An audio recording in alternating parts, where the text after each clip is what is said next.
And I really love how they slowly make you look worse and worse throughout the episode. By the end, you look like you're a drug addict, like a meth head.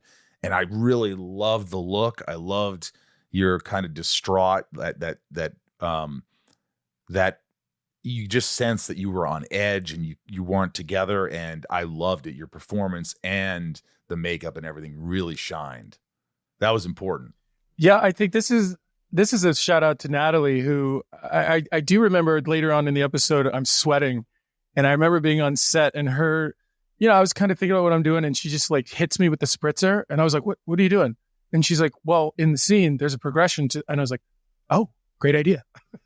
Yeah. Like that was her. It wasn't me. No, it is cool. Yeah. It's like either with makeup for Clark, he's either made to look pristine and perfect, or he's got like some like sexy blood coming down his face because he just did something actiony. Yeah. But this was cool. It was cool. I thought the episode was good. Yeah. You know what this was similar to was that one episode, Shattered, when you start going crazy and paranoid too, right? It's like the whole idea of the character's world just like breaking down over the course of an episode and then getting hysteric.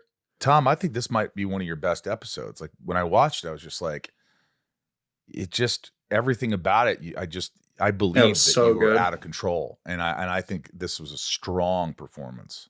Listen, humbly, I'll say I totally agree. And I think the difference between this one and Splinter is in Splinter, when Lex was losing his mind, there were B and C stories that didn't really, hold as much weight, where this episode was kind of one story. Yeah. The whole Everybody time was involved. Which, yeah. How difficult was it, yet again, getting another dosage of kind of kryptonite, but synthetic, as later learned? How difficult was it to act with this one going from kind of paranoid to a little bit of a fight at the very end? That was brilliantly done. Anyways, you guys rock. Thanks. Good question, Charlie. There's a lot of fun because of the buildup through the episode, and one scene in particular where Clark shows up to talk to Dr. Fine or Professor Fine right before he opens up the door into his, all his fears and his paranoia.